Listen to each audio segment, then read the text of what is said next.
What is up, YouTube? Welcome to the first video of my horror movie month. If you've watched the introduction I did, you know I'm going to be reviewing Wes Craven's 1996 horror Scream, which totally revitalised horror for the 90s. It had a lot of imitators following on after that, but this film for me was what made horror scary again. It scared the hell out of me when I was 13. It's written by Kevin Williamson, who was also a writer of I Know What You Did Last Summer, the TV show The Following, which I really enjoyed. It stars David Arquette, Courtney Cox, Neve Campbell, Drew Barrymore, Skeet Ulrich, who's actually quite a good actor. He seems to have disappeared, I don't know why. Really good. And also Rose McGowan, Matthew Lillard, who's brilliant, and Jamie Kennedy. So it's got a really good, fresh young cast in it. They've all gone off to do different things, but I think for this, I will remember the most for this. I think this film is brilliant. I will review it, obviously, after I've watched it, and we'll obviously discuss what I liked, what I didn't like, and it'll be nice to look at it again. I haven't watched this. I certainly haven't watched it in HD, so I'm looking forward to watching it on Blu-ray, and we'll talk about it after. So, you know, thanks for sticking with me. I hope you enjoyed the video, and I will catch you up after the film. So, I'm about halfway through Scream. I haven't seen it for a while, and I do love this film. It features in my top 10 videos, so do check that out. The lines in the start of the film are a little bit cheesy between Sidney and Billy, but they were referenced a lot in the films as well. They're trying to pay homage to like Halloween, Friday the 13th, but it did come off a little bit Dawson's Creek-ish. Again, I know it's the same writer, so it was going to happen, but it just felt a little bit like teenage drama. But I suppose he was trying to give a little bit more depth to the characters. I don't think I know any teenagers that ever talk like that, or especially when I watched it, no one ever talked like that. But still, I enjoy it. He's a great writer, so he makes up for it later on in the film anyway.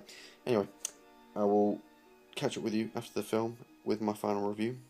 You guys already know I love it. It's in my top 10 favourite films of all time, so you know I'm going to probably give a good review. But anyway, see you in a bit. I've just finished watching Scream.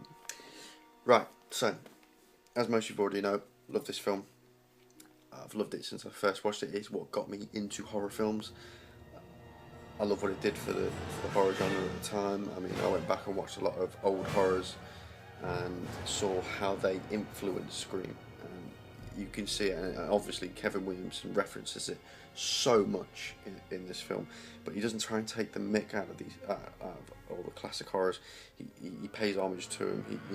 He does his own thing as well, and changes the way we see him. There's a lot of the old cliches which are thrown completely out in this film, and in a way he's created his own cliches which are now used in more horrors today. Obviously Urban Legend, I Know What You Did Last Summer, which was also written by Kevin Williamson, and many other films that came out after Scream tried to copy and do the same, but they can't match it. Anyway, so the good points: script's brilliant, the cast are great. Only weak point I would say is David Arquette is a little bit of a wet blanket in it. He's not great, but he gets better in the following films. He just wasn't that great for me. He was just, I've never seen a police officer so weedy. I don't know what he was trying to do. I just thought it was a bit poor. But anyway, yeah, the cast was great. The script was brilliant. The direction by Wes Craven was fantastic. He's a master of the genre anyway, so it wasn't really going to be a question of his talents. My bad points for the film, I just think how the killer is superhuman, but then he's realistic.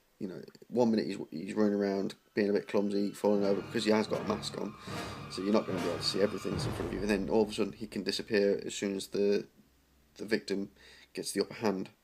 He just disappears. So that was a little bit weak, but again, it's paying a little bit of respect to the old horrors with Halloween and Michael Myers. He'd been able to disappear, and obviously Jason Voorhees just disappearing every now and then. But apart from that was my only real criticism of the film. I think it is a great horror film to watch. If you're going to start out with a film, you start out with this or Halloween. So, great film. In my top 10, I would give it definitely 4 out of 5.